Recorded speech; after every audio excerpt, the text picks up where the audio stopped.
Bueno, bienvenidos al cuarto capítulo de Te atreves a saber. Esta semana vamos a analizar las causas, los orígenes de la Segunda Guerra Mundial.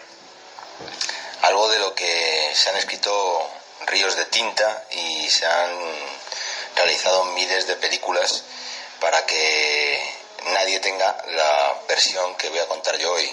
Vamos a analizar las verdaderas causas, no las que cuentan esas películas y las que hoy día se estudian en las clases de historia de prácticamente todo el mundo, porque la Segunda Guerra Mundial es fundamental para entender todo lo que luego pasó y todo la dictadura del sionismo a nivel internacional, que es lo que hoy tenemos y lo que hoy sufrimos. Veréis, en la Primera Guerra Mundial, como ya tratamos hace 2 semanas en el tercer capítulo de Te atreves a saber, dedicado a los orígenes de la Primera Guerra Mundial, acabó con el Tratado de Versalles, en el cual, en 1919, solo se culpaba a Alemania, y este país, Alemania, sufría las consecuencias durante los siguientes 20 años. Las causas fundamentales de la Segunda Guerra Mundial están ahí, en ese Tratado de Versalles, que es el precursor de luego la ONU, porque ahí se tiene la primera tentativa de un poder mundial con la Liga de las Naciones, ¿no? Alemania, en este Tratado de Versalles, pierde territorios tanto al este como al oeste como al sur. Al oeste, Francia recupera Alsacia y Lorena y se le da derecho a explotar los recursos de la región del Saarland, del Sarre, un área que se le deja bajo el control de la recién creada Liga de las Naciones. También en el oeste, para proteger a Francia o a Bélgica de una posible nueva invasión, se crea una zona militar, una zona llamada de desmilitarización hacia el oeste del río Rin. Una amplia zona que estaría ocupada por tropas aliadas belgas y francesas hasta 1935. Ya os digo, en el oeste del Rin. Eso por el oeste. En el sur se crea un nuevo estado que es Checoslovaquia. Un nuevo estado que es una invención. Luego hablo de ello.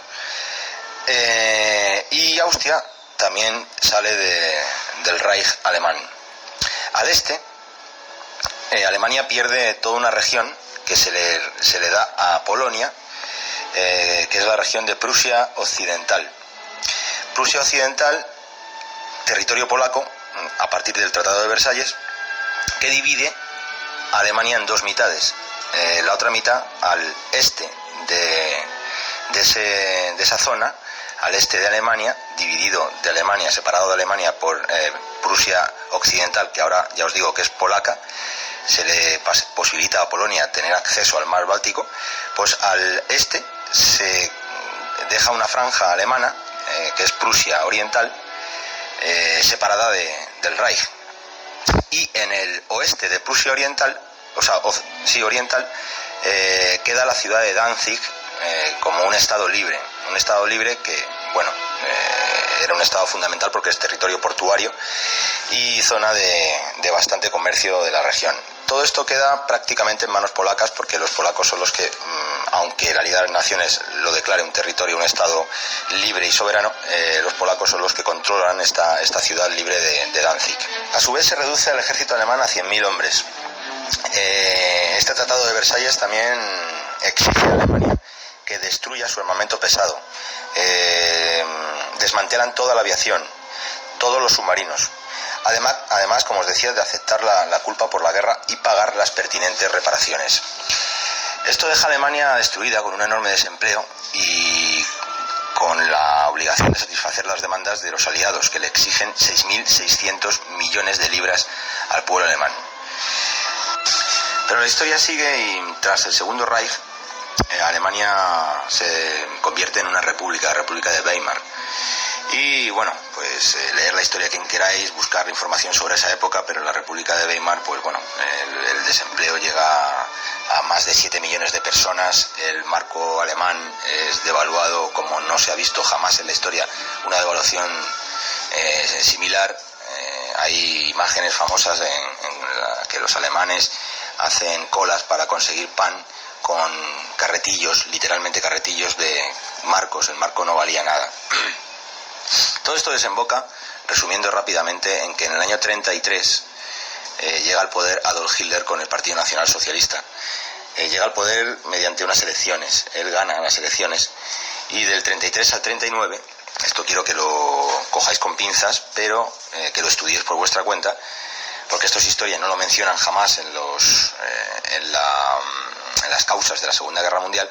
Del 33 al 39, y recordar que en el primer programa de Te atreves a saber hablamos del manifiesto FEDER. Si no lo habéis oído este programa, os recomiendo que lo leáis, o sea, que lo escuchéis. Se crean un montón de ventajas en Alemania. Del 33 al 39 se acaba con el desempleo, se llega al desempleo cero, pero en los 3 primeros años. El responsable del trabajo, del servicio del trabajo del Reich, es Hermann Göring, que es el ministro de Interior, y se crea el servicio de trabajo del Reich, que duraba 6 meses y educaba en la cualificación de mano de obra a todos los jóvenes para realizaciones de obras concebidas para el bien común. Con estas obras se genera la capacidad de producir dinero. Ya os dije hace unas semanas, con el manifiesto FEDER, que el patrón trabajo era en lo que se basaba la economía del Tercer Reich. El patrón trabajo, que consistía directamente en que el Estado alemán fabricaba el dinero en base al valor de las obras que se iban realizando. El gobierno alemán llegó como evidentemente todo el resto de las potencias mundiales no reconocían el marco, porque no estaba basado en el oro. El gobierno alemán tuvo que realizar trueque con infinidad de naciones. Esto está en la historia, buscarlo por favor, porque no han podido borrarlo. Entonces los alemanes cambiaban sus productos manufacturados por materias primas con otros países, y esto era con trueque, con lo cual se saltaban todo el mercado y el comercio internacional que tanto fastidió a los banqueros sionistas. También se creó algo llamado Alegría por el Trabajo. Yo quiero que busquéis todo esto, en los cuales se garantizaba las vacaciones tanto a obreros como empresarios, como trabajadores de nivel medio, que compartían cada uno de ellos viajes en crucero. Se crearon más de 1,5 millones de viviendas unifamiliares, todas distintas. El auge social y económico de este periodo es indiscutible. Os guste o no, nos guste o no, hicieron de Alemania la envidia de toda Europa, puesto que Europa seguía sufriendo la crisis económica. No es cierto que en estos años el motor económico alemán fuera la industria armamentística, porque no lo es, esto fue posteriormente.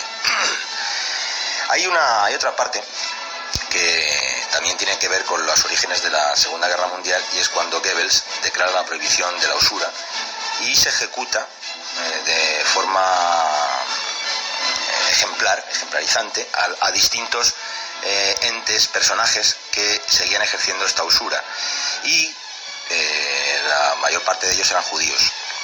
En los periódicos de todo el mundo, propiedad, como hemos analizado en otros capítulos del sionismo, hay bastantes artículos en el que Judea declara la guerra a Alemania y se le hace un boicot internacional.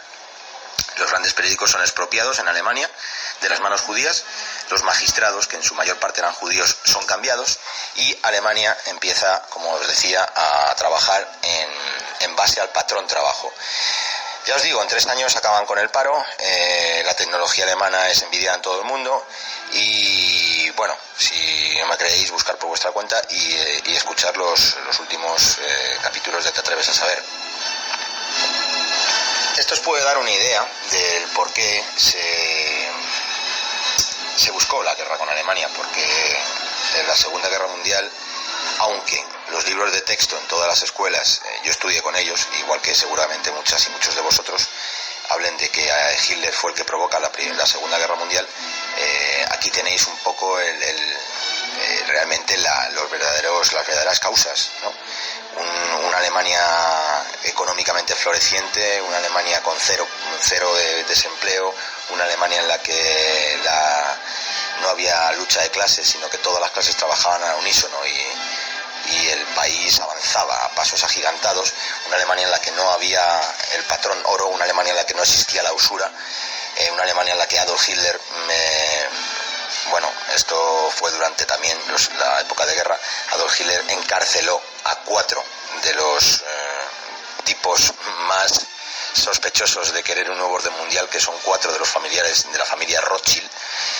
Todo esto hizo que evidentemente los poderes fácticos que manejan países como Inglaterra, Francia o Alemania, o Estados Unidos, declarasen la guerra a Alemania. Pero claro, ellos nunca declaran la guerra, sino que intentan que sean los otros los que la provoquen, y luego ellos ya se meten. Ya sabéis, todos los oyentes de Salud y Libertad, cómo funcionan y cómo manejan estos tipos. Pero vamos al conflicto en sí de la Segunda Guerra Mundial y cómo empieza. El primer conflicto diplomático de Hitler fue la recuperación del Saarland, territorio anexado a Francia. Tras 15 años debía haber un referéndum. Esto quedó así firmado por la Liga de las Naciones tras el Tratado de Versalles. En este referéndum, en el Sarre, el 90,8% decidieron unirse a Alemania. Así que Hitler avanzó hacia allí y el Sarre volvió a ser alemán. El segundo conflicto, Renania, la zona de desmilitarización que os contaba, fue ocupada, pero os voy a contar por qué. Porque hay un precedente, ¿no? En esta zona al oeste del Rin, que estaba ocupada por tropas belgas y francesas, en 1921 a 1923, estas tropas avanzaron hacia la zona alemana del Ruhr, para ocuparla y para exigir que de ahí se sacara el carbón de la cuenca del Ruhr, y la industria, que en su mayor parte en Alemania está en esa cuenca del Ruhr, se activara, porque Alemania debía pagar el dinero que debía a Francia y a Inglaterra, y Alemania no lo estaba haciendo en la República de Weimar por la ruina del país. Entonces estas tropas entre 1921 y 23 se movilizaron de la zona de Renania, la zona llamada de desmilitarización, hacia el Ruhr.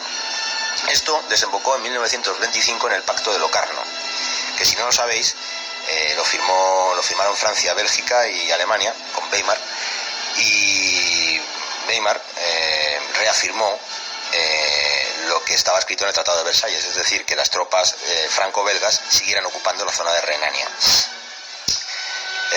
A su vez, Francia en 1935 firma un pacto con la Unión Soviética contra el Reich.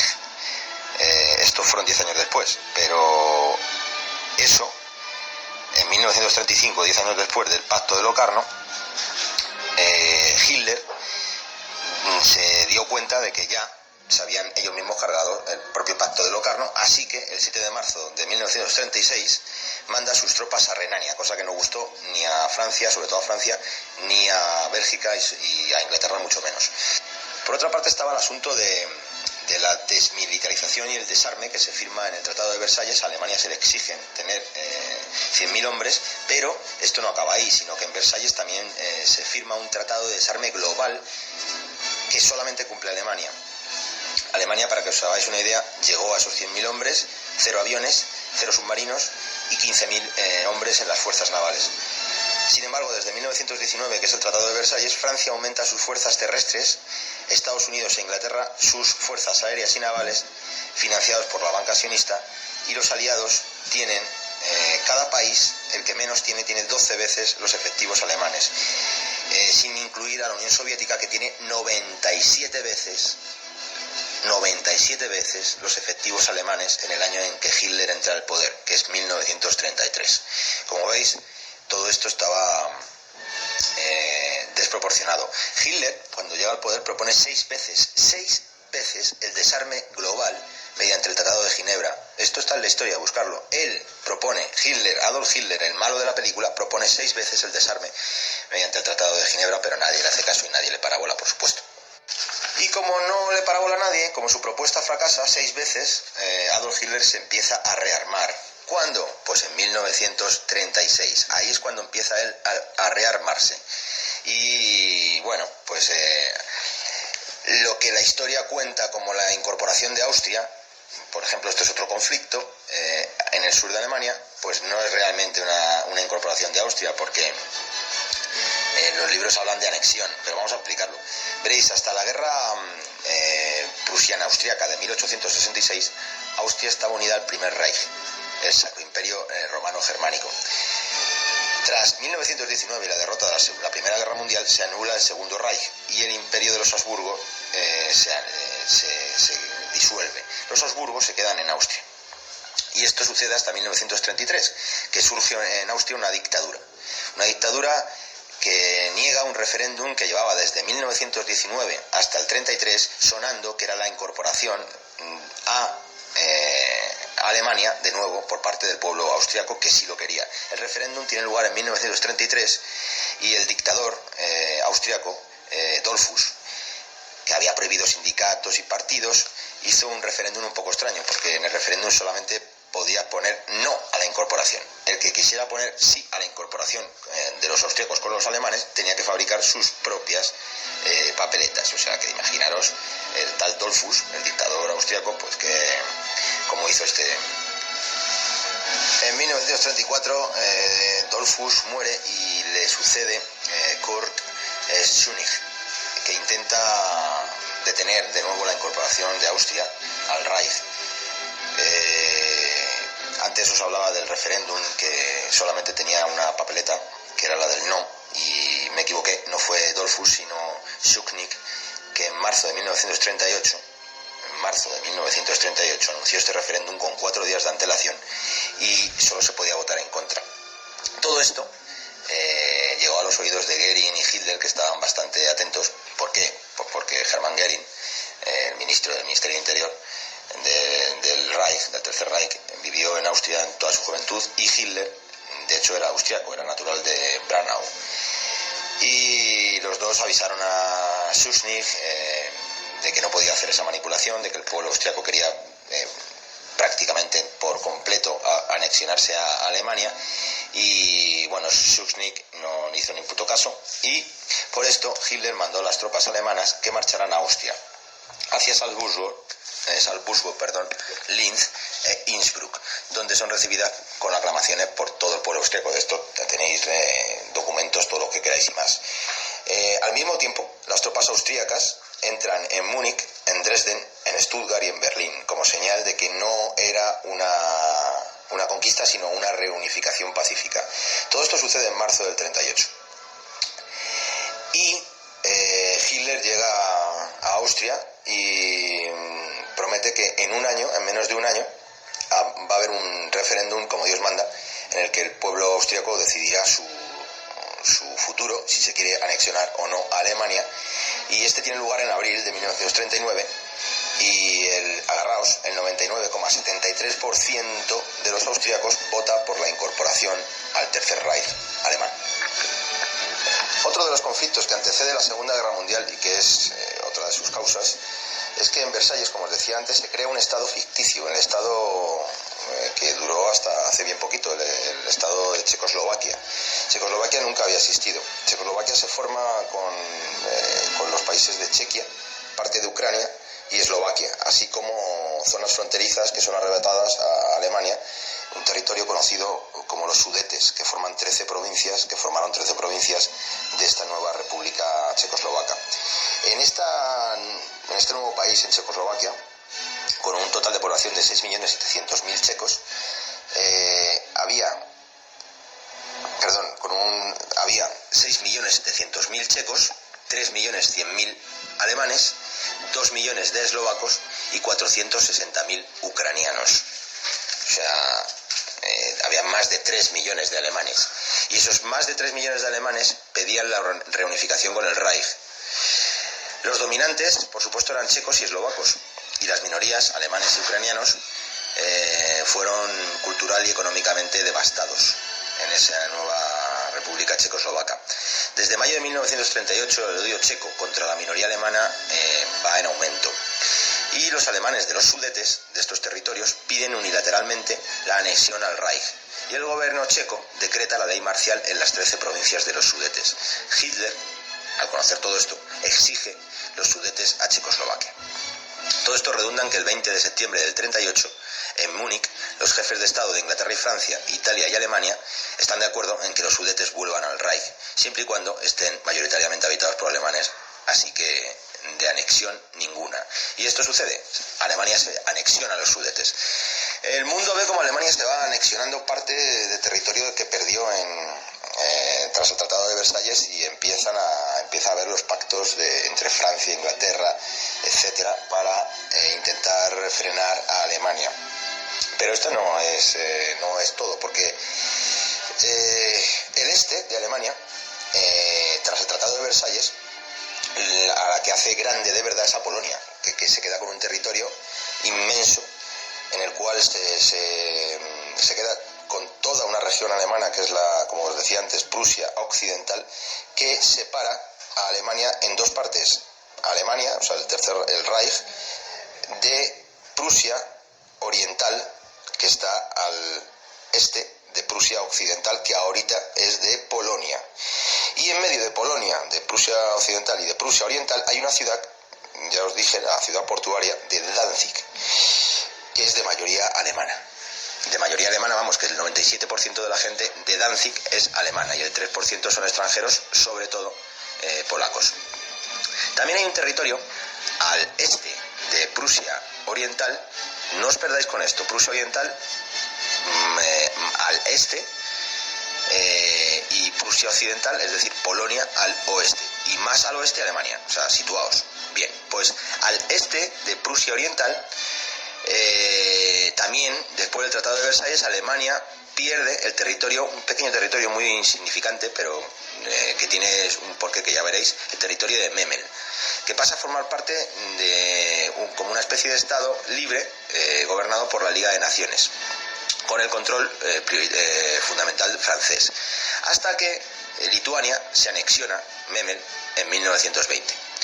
Los alemanes de Memel, después de lo que pasó en los Sudetes, en Checoslovaquia, reclaman su reincorporación al Reich.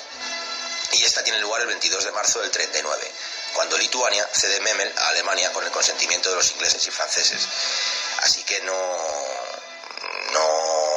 es ninguna anexión alemana. O sea, ya estáis viendo que son los propios habitantes los que piden anexionarse al Tercer Reich, precisamente por el auge que estaba viviendo Alemania en esa época. Esto no tendría, lo de Memel no hubiera tenido mayor relevancia si no hubiera sido por Polonia, porque Polonia, recordemos que está en medio de todo esto y se ve amenazada. ¿Amenazada por qué? Porque ve que con todas estas anexiones de alemanes que vuelven a ser del Reich, ellos ven peligrar la ciudad de Danzig y su nuevo territorio recién adquirido después del Tratado de Versalles, que es Prusia Occidental. Y aquí sí empieza la primera de las grandes causas de la Segunda Guerra Mundial, porque Polonia estaba insatisfecha, aun habiendo ganado territorio, estaba insatisfecha tras el Tratado de Versalles.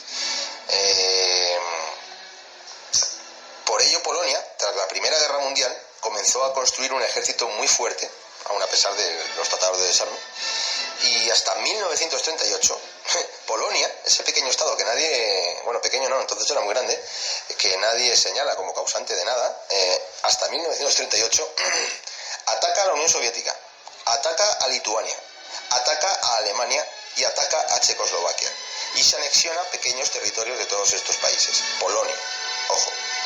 Pero retrocedamos, porque en 1933, cuando Hitler gana las elecciones, el mariscal polaco Józef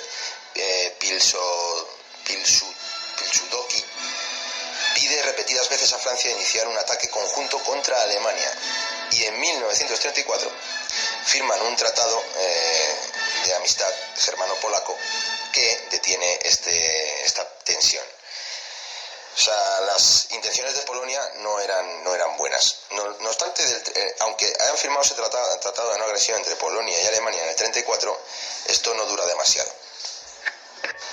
Recordemos que Polonia se ha quedado con una franja territorial que divide a Alemania, la separa de Danzig, Estado libre, que está pegado a Prusia Oriental. En Danzig hay 370.000 habitantes. Como os decía antes, 97% alemanes. Es una zona portuaria importantísima. Es un acceso del mar Báltico y yo creo que es la ciudad más importante a nivel portuario de allá. Pero la población de Danzig quería, como pasaba en los Sudetes, como pasaba en Memel, como pasó en Austria, como pasó en el Sarre, fijaros si son sitios los que la gente quería anexionarse a Alemania, pues los de Danzig también estaban empezando a pedir la anexión a Alemania. Como os decía, la zona de Prusia Occidental, que se le había concedido a Polonia después del Tratado de Versalles, aún seguía estando ocupada por población alemana. Pero tras la pérdida de esta región, que separaba a Alemania en dos, las conexiones ferroviarias entre Alemania y Prusia Oriental y Danzig estaban bajo control polaco, y Alemania se nutría fundamentalmente del carbón prusiano, era básico para la economía alemana. Los polacos en distintas ocasiones, ahí había 8 vías, 8 líneas ferroviarias que conexionaban Prusia Oriental y Danzig con el resto de Alemania, y esas red ferroviaria pasaba por Polonia. Eran 8 vías que en distintas ocasiones, varias de esas vías, el gobierno polaco las cerró para exigir el pago de la deuda a Alemania. Hasta que en el 36, 2 años después de ese pacto que firmaron, un pacto irrisorio entre Polonia y Alemania, porque Polonia se lo pasó por el forro de los mismos, en el 36 Polonia amenaza con cerrar todas las vías, y es cuando Alemania desarrolla una idea nueva, una idea que es otra de las grandes causantes de la Segunda Guerra Mundial. A Alemania se le ocurre una idea, que es crear en esa zona, no reconquistar la zona, no, se le ocurre crear una zona de libre tránsito, una autopista y un ferrocarril extraterritorial que una Prusia Oriental con Alemania y que pase a través de Prusia Occidental, que era la zona ocupada por los polacos. Alemania, a su vez, oyendo a la población, al 97% de la población de Danzig, que quiere anexionarse otra vez a Alemania, pues pretendía eso, reunificarse con Danzig y Prusia Oriental. Y empiezan las negociaciones entre Berlín y Varsovia. La primera propuesta alemana data de octubre del 38 y consistía en la reunificación de Danzig al Reich y crear en Prusia Occidental, como os decía, bajo control polaco, una zona de libre tránsito, y que se le dejara a Polonia, a cambio de esta unificación con Danzig, toda esa zona de Prusia Occidental bajo su control, Alta Silesia y Poznania, que anterior al Tratado de Versalles eran alemanas. Por lo tanto, Alemania no quería recuperar esos territorios, sino satisfacer la demanda de esos habitantes que vivían en Danzig y que querían volver a ser alemanes. Estas negociaciones continúan hasta enero del 39, sin que salga nada de ellas. En enero Hitler amplía su propuesta, pero no obstante, nada. Polonia sigue rechazando todo este acuerdo y todo este tratado, y sigue separando a Alemania de su corazón vital en cuanto a la economía, que es Prusia Oriental, privándole del control del carbón. Entre febrero y marzo del 39, mientras que Alemania sigue con las propuestas, con ese intento de paz con Polonia, Polonia se prepara para una guerra e invasión de Alemania. El 4 de marzo el Estado Mayor polaco comienza su Operación Oeste, la llamada Operación Oeste. Y en marzo de 1939, Londres y París garantizan su apoyo a Varsovia en el caso de la invasión de Polonia a Alemania, que estaba escrita en la Operación Oeste. ¿Vale? Hitler manda a Heinrich Brüning a proponer a Churchill en Inglaterra un compromiso de no agresión si se inicia el conflicto con Polonia. Lo que pasa es que Churchill manda a Brüning como dirían en Venezuela, como diríamos acá, le manda pa'l coño. Churchill dice textualmente en esa ocasión, tras la visita de Heinrich Brüning, lo que queremos es que la economía alemana se destruya por completo. Esto lo dice Churchill. A su vez, el embajador francés en Berlín, François Poncet, dice, en el mismo tiempo, ya os digo, en marzo del 39, el embajador francés en Berlín dice: uno tiene que vivir con los alemanes, pero sería mejor si pudiera sacarlos de Europa, como los árabes cuando fueron expulsados de España. Como veréis, todo esto, que llegaba a los oídos de Hitler, no era el mejor caldo de cultivo como para una negociación con Polonia. Y a su vez, el 15 de mayo del 39, el jefe del ejército francés, el general Maurice Gamelin, asegura a Polonia que en caso de ataque alemán, Francia atacaría la frontera occidental a Alemania. se envalentona con Alemania y se caga en todas las negociaciones que Hitler estaba proponiendo. No obstante, el 28 de abril, Hitler hace un memorándum en el Reichstag, en el Parlamento alemán, reconociendo Prusia Occidental como territorio polaco y ofreciendo más ventajas para Polonia, tanto territoriales como económicas, tratando de evitar a toda costa la guerra. Esto a Hitler le causó duras críticas en Alemania, pero si los polacos hubieran aceptado esta propuesta de Hitler, que quería que Danzig volviera a Alemania, simplemente eso, y que se construyera una carretera, como os decía antes, un corredor con líneas ferroviarias extraterritoriales, no controladas ni por polacos ni alemanes, sino por ambos países, si Polonia hubiera aceptado esto, se hubiera evitado, fijaros lo que os digo, la Segunda Guerra Mundial. O sea, Hitler se devanó el seso. Con esto no estoy poniendo a Hitler como bueno, estoy hablando de datos históricos, simplemente para que los cotejéis. Hitler se devanó el seso para que no pasara. Pero los polacos, en ese momento, comienzan a realizar hasta mapas en los que Polonia tiene su frontera al oeste de Berlín, porque el objetivo polaco era conquistar Alemania y llevar Polonia hasta el oeste de Berlín, fijaros. Y todo esto respaldado por Francia e Inglaterra. Entre tanto, mientras que todo esto pasa, mientras que los habitantes de Danzig y de Prusia Oriental claman al cielo porque Danzig vuelva a ser alemán y que cesen las hostilidades de los polacos, en medio de todo esto empiezan los progromos contra la minoría alemana en toda Polonia. ¿Y esto qué significa? Pues que en toda Polonia comienzan a atacar a miles de alemanes. Los alemanes son desposeídos, granjas alemanas incendiadas, palizas, violaciones, humillados los alemanes en todo el territorio polaco. En 3 ocasiones la defensa antiaérea polaca ataca aviones civiles de la Lufthansa alemanes que volaban desde Alemania hacia Königsberg, que es la capital de Prusia Oriental. Pues en 3 ocasiones hay constancia de ataques de los antiaéreos polacos a los aviones civiles de la Lufthansa. Imaginaros, porque todo esto no lo cuenta el libro de historia, imaginaros todo lo que sucedió en esos meses, en los cuales había 80.000 personas hacinadas, 80.000 alemanes que vivían en territorio polaco huyendo de esta barbarie, tanto en el territorio fronterizo con Alemania como en Danzig. Los funcionarios de las fronteras polacos, y de esto hay innumerables testimonios y documentos para que lo cotejéis, los funcionarios de la frontera disparaban contra todos estos refugiados, 80.000 alemanes que intentaban huir de ese infierno polaco. Hitler se lo explica todo esto a Francia e Inglaterra e intentan que recapaciten, pero no le hacen ni caso de nuevo. Y después de 5 iniciativas de negociación fracasadas, Hitler, ahora sí, con 80.000 personas en las fronteras, intentando ser aceptadas en Alemania porque les han robado y destruido sus hogares, alemanes todos ellos, Hitler decide declarar ahora sí la guerra a Polonia y envía 52 divisiones del ejército alemán el 1 de septiembre del 39. Y ahí comienza la Segunda Guerra Mundial.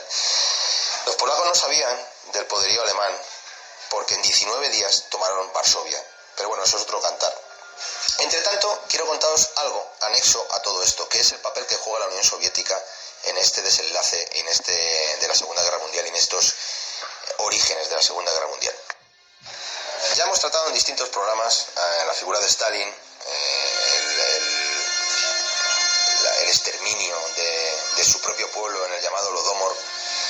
En anteriores capítulos hemos hablado de todo esto. Hemos hablado de que mientras que en Alemania del 33 al 39 se alcanzó el 0 de desempleo, la población disfrutaba de vacaciones que en su vida hubieran imaginado. Entre tanto, Stalin dejó a su pueblo sin cosechas para pagar un macroejército, que en 1933, cuando Hitler llega al poder, ese ejército soviético era 97 veces más numeroso que el alemán. Así que la URSS aprovechó todo esto muy bien y ahora vais a ver por qué. Veréis, en agosto del 39, Stalin recibe en Moscú, agosto que es unos días antes de la guerra, ya os digo, la guerra empieza el 1 de septiembre, pero estaba prevista que o sea, los planes de ataque de Adolf Hitler a Polonia eran el 26 de agosto. ¿Por qué os cuento esto? Ahora lo vais a entender. Unos días antes, en Moscú, llega una delegación de ingleses y franceses proponiéndole un pacto a Stalin, pero Stalin lo rechaza. Y ahora veréis por qué. Estos llegan a oídos alemanes y Hitler envía también una delegación a hablar con Stalin para proponerle un pacto de no agresión germano-soviético. Y esto es el 15 de agosto del 39 cuando Hitler le propone este pacto a Stalin. El 15 de agosto del 39. Stalin le dice que tiene que consultar con el Politburó, y estos son papeles ya que han salido a la luz después de muchos años, pero están estos papeles desclasificados de la Unión Soviética.